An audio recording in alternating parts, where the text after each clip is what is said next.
Hi, it's Janelle Olisea with the Stanford Daily, and I'm here at Blackfest, the largest free hip-hop festival in the Bay. Blackfest was hosted by Black Family Gathering Committee and is run by Stanford student organizers. Despite last-minute cancellations from performers, Blackfest is moving forward with headliner Pi'erre Bourne.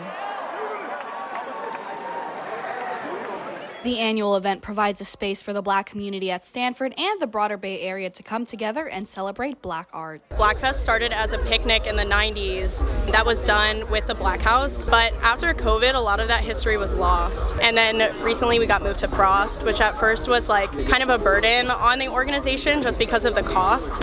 But we have found that in the last 2 years, it's allowed the event to gain so much traction, and it's like we're super proud to be able to say that we had like, at least last time I checked, like 6,000 RSVPs, which is super cool, and hoping to keep growing every year. Blackfest is very significant to both the Black Stanford community and Black Bay Area community. Stanford's a school that is very underrepresented as far as its Black student population. I think over half underrepresented. And so when you walk around campus, you just don't see a lot of students who look like you. Like, you go to class, you're often the only Black student in the room. This like isn't a place where there is a consistent Black community. There's little pockets of it that exist throughout campus, which were made from students and supported by offices on campus such as Black House, and that's been really great and instrumental. And so what I think is really significant about Blackfest is just you're able to just bring the Black Bay Area community and the Black Stanford community together, allow for them to be exposed to one another, and just see that there is some community here and that Stanford as a space welcomes them yearly. Stanford students and audiences from the Bay Area were eager to appreciate the Black community and its culture. I think it's a great opportunity to centralize Black culture and show how like fun and really cool it could be.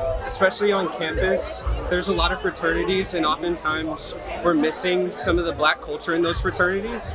So it's just a good time to showcase what Black culture is about, and so other people can see and have fun with it. Whether it's like Black culture or any other culture, like they absolutely need to have like a space to really represent who they are. The event also invited local Black vendors to showcase their brands to the broader Bay Area community.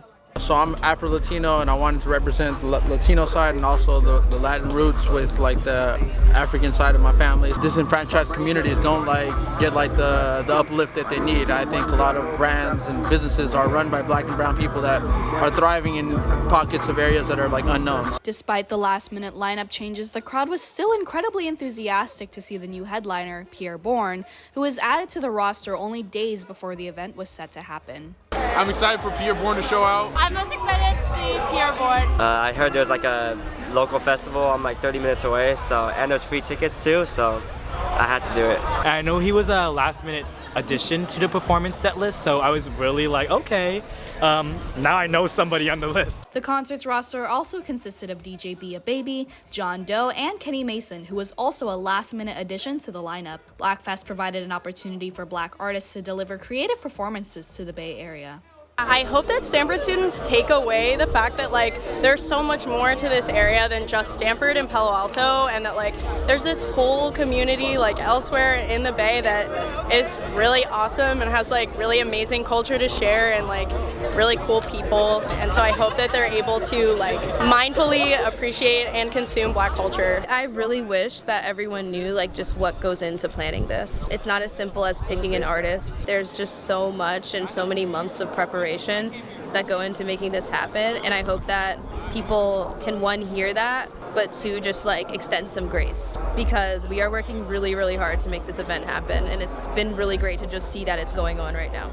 From student vendors to enthusiastic performers, Blackfest brought both Stanford students and Bay Area locals together to celebrate Black music and culture. Reporting for the Stanford Daily, I'm Janelle Olisea.